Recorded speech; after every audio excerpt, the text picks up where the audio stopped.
سورہ نساء کی آیت نمبر 24 ہے۔ اعوذ باللہ من الشیطان الرجیم، بسم اللہ الرحمن الرحیم۔ والمحصنات من النساء إلا ما ملكت أيمانكم كتاب الله عليكم وأحل لكم ما وراء ذلكم أن تبتغوا بأموالكم محصنين غير مسافحين۔ صدق اللہ العظیم۔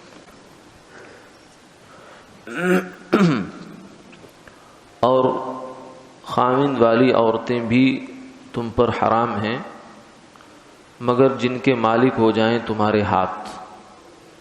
اللہ کا حکم ہے تم پر، اور حلال ہیں تمہارے لیے ان کے علاوہ باقی عورتیں، بشرطے کہ تم اپنے مال کے بدلے میں طلب کرو،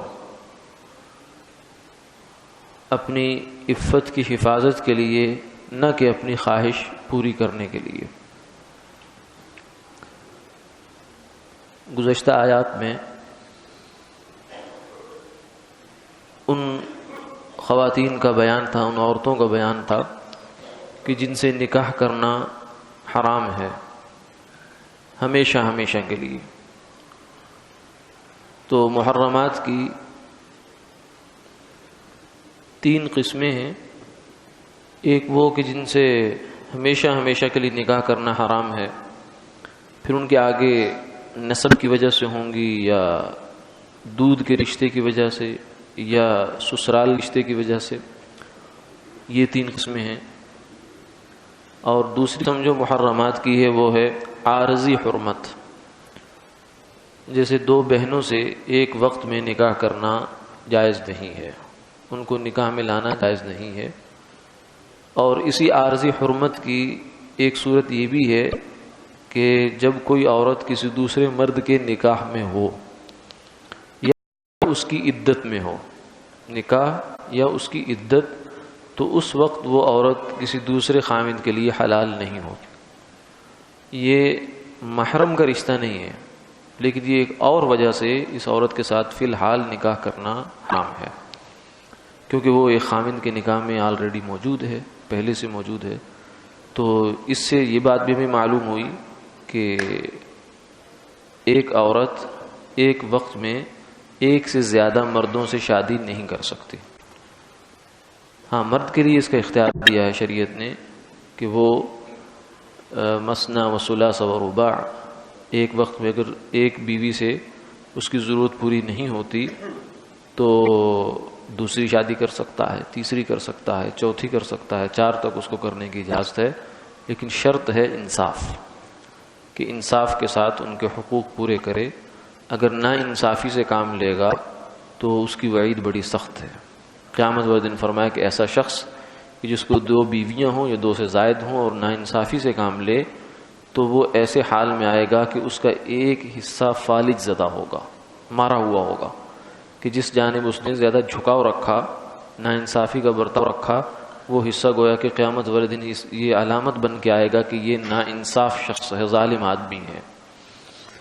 تو باقی اس کے ساتھ آگے نا انصافی کا جو ہوگا وہ تو ہوگا، یہ واضح طور سے اس کے اوپر گویا کہ ایک نشان لگا دیا جائے گا کہ یہ ظالم انسان ہے۔ ہاں، انصاف جو کر سکتا ہے، انصاف کے ساتھ نبھا سکتا ہے، اس کے لیے شریعت نے گنجائش دی ہے۔ کچھ لوگ جو ہے اس پر بھی معذرت خواہانہ رویہ اپناتے ہیں کہ اسلام میں تعدد ازواج، یعنی ایک مرد کے لیے زیادہ بیویاں کرنے کی اجازت ہے، کیونکہ یہ مغرب کو اور یورپ کو، کافروں کو یہ چیز جو ہے وہ کھٹکتی ہے اور اسلام پر اعتراض کرتے ہیں اس کو لے کر۔ تو اس کے جواب میں کچھ مسلمان ہمارے بجائے اس کے کہ اس بات کو اون کریں اور شرح صدر کے ساتھ کہیں کہ ہاں ہمارے مذہب میں اجازت ہے، بلکہ نہ صرف ہمارے مذہب میں ہے، سب مذاہب میں ہیں دنیا کے۔ ایک حضرت سلیمان علیہ السلام کی جو ہے وہ 60 کے قریب بیویاں تھیں، اور ہم نبیوں کی بھی تھیں، تو تعدد ازواج کی تو اجازت رہی ہے۔ اس کی بجائے وہ معذرت خواہانہ رویہ اپناتے ہیں کہ نہیں جی یہ تو خاص حکم تھا جی، یہ تھا جی وہ، نہیں ہم تو کوئی ایسا یعنی گویا کہ اسلام کے جس حکم پر کافر کو اعتراض ہو گیا ہم نے اس حکم کو اٹھا کر پھینک دیا. نتیجہ یہی نکلے گا کہ بالآخر کرتے کرتے اسلام کا نام ہی رہ جائے گا، اس کے اندر کوئی حکم باقی نہیں رہے گا. تو اسی طریقے سے کچھ لوگوں نے یہ اعتراض بھی کیا کہ انہوں نے کہا کہ مرد کو تو اجازت ہے 2 سے زائد اور 2 بیویاں کرنے کی، زیادہ کرنے کی، تو عورت کو خامند کرنے کی اجازت کیوں نہیں ہے؟ اس کا ایک جواب تو یہ ہے کہ اللہ کا حکم نہیں ہے، اور صحیح جواب یہی ہے کہ اللہ کا حکم نہیں ہے. اگر اللہ کا حکم ہو تو ٹھیک ہے، لیکن اللہ کا چونکہ حکم نہیں ہے اس لیے ہم اجازت نہیں دے سکتے. اجازت دینا ہمارے اختیار میں نہیں ہے. کسی عالم، کسی مفتی، کسی شیخ الحدیث اور کسی امام کے پاس بالکل قطعاً شریعت کے کسی حکم کو بنانے کی، ایکسٹینشن دینے کی کوئی اجازت نہیں ہوتی. اللہ کا حکم ہوگا تو دیں گے، نہیں ہوگا تو نہیں دیں گے. لیکن بہرحال علماء نے اس کا عقلی جواب بھی دیا. انہوں نے کہا کہ شادی کا مقصود نسب ہوتا ہے، اولاد ہوتی ہے، اور ایک مرد سے 2 بیویاں ہوں یا زیادہ ہوں تو ان سے نسب چل سکتا ہے، کوئی مسئلہ نہیں. ایک ہی باپ ہے، اس کی اولادیں ہیں، اس ماں سے ایک اولاد ہے، اس ماں سے ایک اولاد ہے. لیکن اگر ایک عورت ہوگی اور خامند 2 ہوں گے تو اولاد کا کیا ہوگا؟ اولاد کس کی ہوگی؟ کس خامند کی ہوگی؟ ایک بات. دوسری بات یہ ہے کہ عورت صنف نازک ہے، شریعت نے اس کو آدھے میں رکھا ہے، گواہی آدھی. اور نماز کے بارے میں بھی اور دین کے بارے میں فرمایا کہ ان کے احکامات میں اللہ نے نرمی رکھی ہے. مہینے کا ایک بڑا حصہ جو ہے نماز کی چھٹی ہو جاتی ہے، روزے مؤخر ہو جاتے ہیں، اور بہت ساری جو ذمہ داریاں ہیں وہ عورت نے صنف نازک ہونے کی بنیاد پر شریعت نے اس پر نہیں ڈالی. تو ایک مرد جو ہے وہ تو مشکل سے اور یا کسی بھی طریقے سے 2 عورتوں کے حقوق پورے کر سکتا ہے، ظاہری بھی جسمانی بھی، اور لیکن ایک عورت 2 مردوں کے حقوق پورے نہیں کر سکتی. تو اس لیے اللہ تعالیٰ نے یہ شفقتاً یہ حکم دیا ہے کہ ایک عورت بیک وقت ایک ہی خامند سے شادی کر سکتی ہے اور اس کے ایک ہی کے نکاح میں رہ سکتی ہے. اور جب تک کوئی عورت کسی مرد کے نکاح میں ہے دوسرے مرد کے لیے اس عورت سے نکاح کرنا حرام ہے. لیکن یہ حرام وہ والا ہے عارضی حرمت، کس کے نتیجے میں پردے کے مسئلے حل نہیں ہوں گے. وہ غیر محرم ہی ہے، وہ عورت دوسرے مرد کے لیے نکاح کرنا اگرچہ حرام ہے، وہ تو نکاح میں ہوتے ہو یا عدت میں ہوتے ہوئے، دونوں صورتوں میں نکاح کرنا تو اس کے لیے حرام ہوتا ہے. ہاں جب وہ طلاق دے دے یا فوت ہو جائے، عدت گزر جائے، اس کے بعد کوئی نکاح کرنا ہے تو کر سکتا ہے، لیکن اس سے پہلے کوئی بھی عورت دوسرے کے لیے جائز نہیں ہے. اور جو شادی شدہ عورت ہے اس کی بلکہ حرمت جو ہے وہ زیادہ ہے. ویسے تو زنا یا بد نظری یہ برا فعل ہے، ہر اعتبار سے برا ہے، لیکن شادی شدہ کے بارے میں زیادہ برا ہے. اور پھر بالخصوص وہ جگہیں کہ جہاں قریب کا رشتہ ہے. آپ صلی اللہ علیہ وسلم نے فرمایا کہ ایک آدمی 10 عورتوں سے برا کام کرے، زنا کرے، یہ ہلکا گناہ ہے بنسبت اس کے کہ اپنے پڑوسی کی بیوی کے ساتھ ایسا فعل کرے. یعنی 10 گنا اس میں سخت گناہ بڑھ جاتا ہے. تو کیونکہ ایک تو وہ پڑوسی کی بیوی بھی ہے اور دوسرا یہ ہے کہ وہ خامند والی ہے، نکاح والی ہے. تو اس کے لیے فرما دیا کہ وہ عورتیں بھی حرام الا ما ملکت ایمانکم.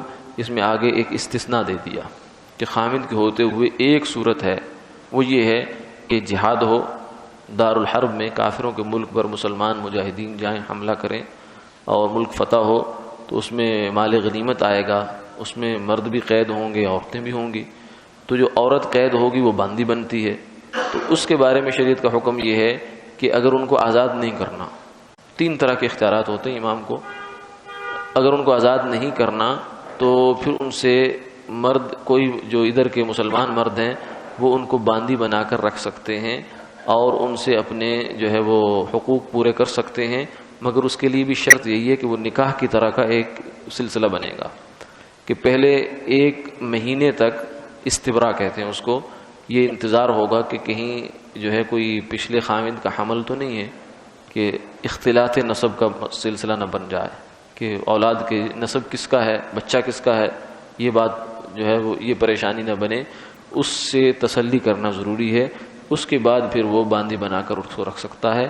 پھر اس کے بھی تقریباً بیوی والے حقوق ہو جاتے ہیں، اور بیوی والی اس کی جب ذمہ داریاں بھی ہو جاتی ہیں اور بیوی والے حقوق بھی اس کے ہو جاتے ہیں. باقی یہ جو غلام بنانا یہ کیا ہے، یہ بھی ان مسائل میں سے ہے، ان چیزوں میں سے ہے جہاد، غلامی، کہ جن پر اعتراض کیا جا رہا ہے کہ اسلام یہ کرتا ہے۔ اس پر انشاءاللہ اگلی نشست میں تفصیل سے گفتگو کی جائے گی۔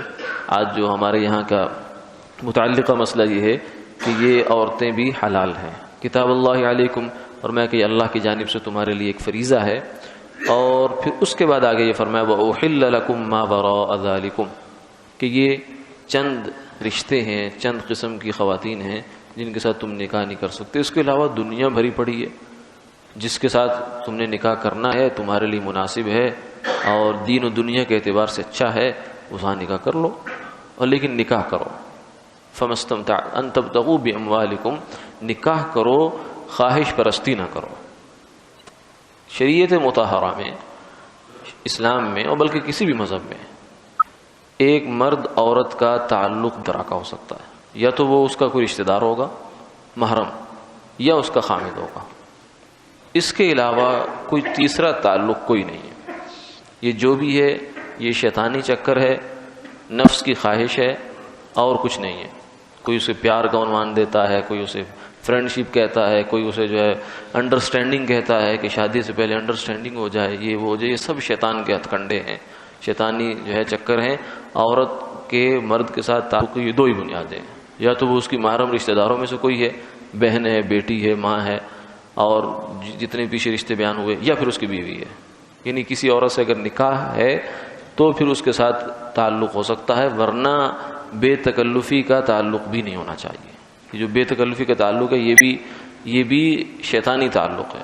شیطان انسان کو اس طرف لے جاتا ہے کہ تو جو ہے زیادہ روڈ بن رہا ہے، معاشرے میں ایسا نہیں جیو، برادری میں ایسا نہیں ہوگا، ہنس کے بات کرو، یہ کرو وہ کرو، پھر نتیجہ اس کا بہت خطرناک نکلتا ہے۔ ہمارے تو چونکہ دارالافتاء میں بیٹھنا ہوتا ہے، فتوے کے لیے لوگ آتے ہیں، پھر ہمارے سامنے نوعیتیں آتی ہیں، مسائل آتے ہیں کہ اس وقت کیا ہو رہا ہے، کیسے ہو رہا ہے۔ تو یہ کچھ باؤنڈریز ہیں، اللہ تعالیٰ نے حدود رکھی ہوئی ہیں، آدمی ان حدود کی پاسداری کرے تو ہی صحیح رہ سکتا ہے۔ اگر ان میں گڑبڑ کرے گا تو نتائج بہت خطرناک نکلتے ہیں، آدمی کے لیے دنیا کے اعتبار سے بھی اور آخرت کے اعتبار سے تو بہت خطرناک ہے۔ اس لیے فرمایا کہ باقی عورتیں تمہارے لیے حلال۔ حضرت صوفی سرور صاحب دامت برکاتہ رحمہ اللہ تعالیٰ فرمایا کرتے تھے کہ اللہ تعالیٰ نے 1000 دروازے بند کیے، ایک دروازہ کھولا ہے اپنی جائز خواہش کی تکمیل کے لیے، اور وہ نکاح کا دروازہ ہے۔ اور لیکن جب یہ گھڑی آ جائے تو اللہ یہ خوشی بھی دکھلا دیں گے۔ اس سے پہلے احتیاط کی ضرورت ہے کہ آدمی اپنی عفت اور عصمت کو محفوظ رکھے۔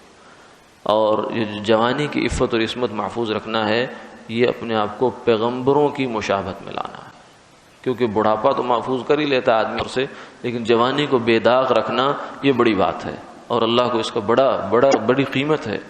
بڑھاپے کے سانس جو عفت میں گزرتے ہیں وہ اتنے قیمتی نہیں ہیں، وہ بھی قیمتی ہیں، لیکن جوانی کے بہت زیادہ قیمتی ہیں۔ اس لیے فرمایا کہ اس کو محفوظ رکھو، اور یہی عورتیں صرف تمہارے لیے حلال ہیں، اور وہ بھی تب جب باقاعدہ نکاح کرو۔ جو فرینڈشپ ہے اس سے کوئی عورت کسی کے لیے حلال نہیں ہوتی، وہ ایک ایک لمحہ اللہ کی نافرمانی میں، غصے میں، غضب میں اور شیطان کے زیر سایہ گزرتا ہے انسان کا۔ محسنین، اور یہ تمہارا اس لیے ہونا چاہیے کہ تاکہ تم احسان کی صفت حاصل کرو، یعنی عفت و عصمت کی حفاظت۔ نکاح کا مقصد یہ ہونا چاہیے۔ غیر مصافحین، اس کا ترجمہ کیا ہمارے مترجمین نے مستی نکالنے کے لیے نہیں ہونا چاہیے، یعنی جو نکاح ہے یہ بھی اللہ نے ایک جائز جذبہ خواہش رکھی ہے تاکہ اس سے آگے دنیا کے نظام چلے۔ یہ صرف خواہش پوری کرنے کے لیے نہیں، ہوس پوری کرنے کے لیے نہیں۔ چلو خواہش تو پھر بھی آدمی کی ایک جائز چیز ہے، ہوس نہیں۔ اس لیے فرمایا نا کہ اگر نکاح کا مقصد خواہش ہو یا ضرورت پوری کرنا ہو تو وہ تو ایک سے بھی پوری ہو جاتی ہے، ورنہ زیادہ چلو 4 تک اللہ تعالیٰ نے گنجائش دی، لیکن نکاح کے طریقے سے۔ اور جو ہوس ہے، ہوس کبھی پوری نہیں ہوتی انسان کی۔ ہوس ایسی چیز ہے، نہ مال کی پوری ہوتی ہے، نہ شہوت کی پوری ہوتی ہے، نہ جاہ کی پوری ہوتی ہے۔ اس کے پورے ہونے کا دنیا میں کوئی پیمانہ ہے ہی نہیں، اس لیے اس کو تو ہمیشہ لگام ہی دینی پڑتی ہے، روک لگانی پڑتی، تبھی جا کے رکتی ہے۔ تو اس لیے فرمایا کہ جب یہ نکاح بھی کرو تو اس پہلو کو ملحوظ رکھو کہ ضرورت پوری ہو۔